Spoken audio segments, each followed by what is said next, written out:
Guys, it's 8:30 around.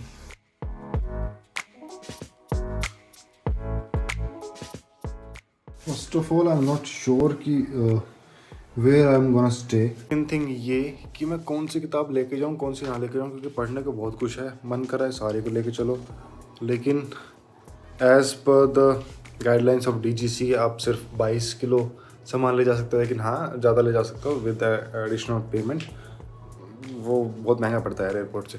तो अब मेरे पास टारगेट ये है, टारगेट क्या है कि 22 किलो में मेरे को सारी किताबें जो मेरे को पढ़नी है, अपने कपड़े, उसके अलावा कुछ चाहिए तो वो सब कुछ सेटअप करना है। और यही मेरा टारगेट है कि मैं इन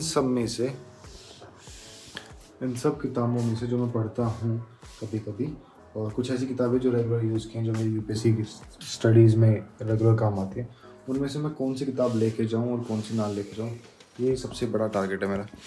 तो इस टारगेट को देखते हुए मैंने सोचा है कि अभी पहले यही काम कर लेता हूँ, मैं कौन सी किताबें लेके जा रहा हूँ, कौन सी नहीं लेके जा रहा हूँ, पहले इसी को ही डिसाइड कर लेता हूँ, सामान पैक कर लेते हैं।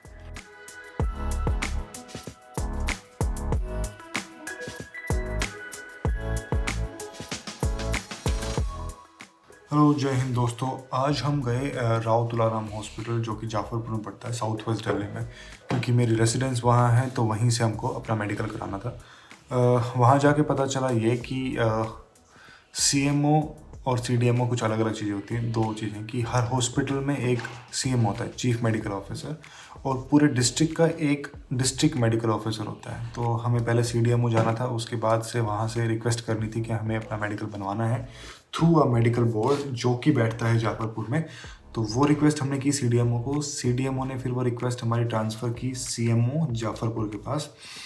फिर वो भागा दौड़ी में, क्योंकि हमें ये बाय हैंड ही करना था, अदरवाइज़ होता ये कि बाय पोस्ट आती सारी चीज़ें, which could have taken a lot of time, but हमारे पास टाइम की कमी है, तो इसीलिए हम खुद से CDMO के पास गए, वहाँ से करा के वापस CMO के पास यहाँ आए।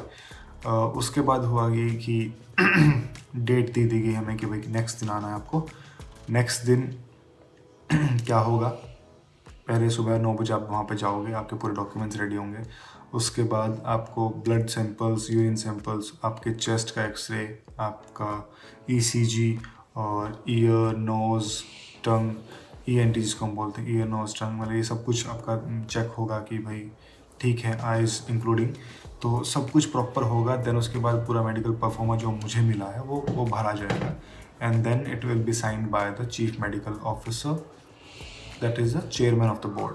तो उसके बाद वो मेडिकल परफॉर्म मुझे मिलेगा।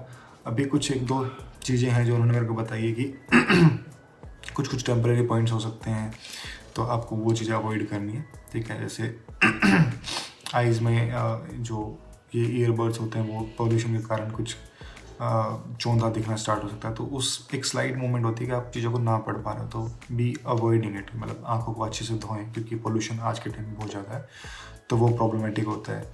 दूसरा, क्योंकि ये चेंजिंग मानसून वाला है कि अब गर्मियाँ ख़त्म हो गई है, फिर बारिश आई थी, बारिश ख़त्म होने के बाद अब विंटर्स है, तो विंटर्स में आपको फीवर हो सकता है ना, तो वायरल फीवर से आपको बचना है। टाइफी हो सकता है आपको, तो आपकी रिपोर्ट में आएगा, अगर वो दिखा तो they will have to report it, and then it will be a temporary point, तो आपको डिले हो सकता है।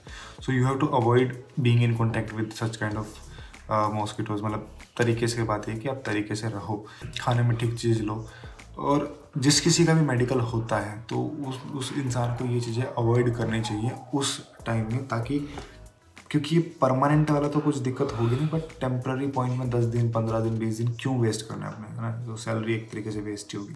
सो the better thing is take precautions well, थोड़ा कम बाहर निकलें, ठंडी जगहों पर कम जाएं, और साफ़ सफाई का ध्यान रखें, हाथ मुँह अच्छे से धोएं।